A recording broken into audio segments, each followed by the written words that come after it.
ហើយអ្វីបានជាមនុស្សភាគច្រើនពិបាកនៅក្នុងការចាប់ផ្ដើមធ្វើអ្វីមួយតោះឥឡូវនេះខ្ញុំនឹងមកផ្សាយចម្ងល់ដល់អ្នកទាំងអស់គ្នាដែលកំពុងតែគិតថាខ្លួនឯងពិបាកក្នុងការសម្រេចចិត្តធ្វើអ្វីមួយតើអ្នកធ្លាប់មានអារម្មណ៍ថាខ្លួនឯងពិបាកក្នុងការចាប់ផ្ដើមធ្វើអ្វីមួយដែរឬទេទាំងនេះគឺជាហេតុផលដែលមនុស្សទូទៅភាគច្រើនពិបាកក្នុងការសម្រេចចិត្តហេតុផលសំខាន់ទី1នោះគឺភាពភ័យខ្លាចនៃការបរាជ័យខ្លាចអ្វីដែលខ្លួនធ្វើមិនទទួលបានជោគជ័យហេតុផលទី2បារម្ភពីអ្វីដែលអ្នកដទៃគិតខ្លាចការរិះគន់ឬការវិនិច្ឆ័យពីអ្នកដទៃហេតុផលទី3ការរំពឹងខ្ពស់ពេកកំណត់ស្តង់ដារខ្ពស់ពេកសម្រាប់ខ្លួនឯងហេតុផលទី4មានភាពខ្ជិលច្រអូសមិនមានកម្លាំងចិត្ត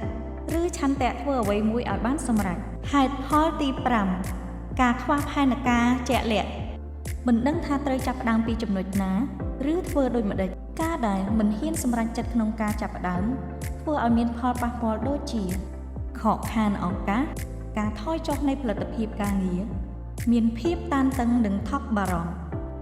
ជាចុងក្រោយអ្វីដែលសំខាន់បំផុតនោះគឺការបាត់បង់ជំនឿជាក់លើខ្លួនឯងប្រសិនបើអ្នកចង់ឲ្យជីវិតរបស់អ្នកប្រសើរឡើងចូលកែប្រែទម្លាប់ល្អទាំងអស់នេះប្រសិនបើអ្នកត្រៀមខ្លួនរួចហើយសូមខមមិនពាក្យថា yes នៅក្រោមវីដេអូនេះតោះយើងទៅមុខទាំងអស់គ្នា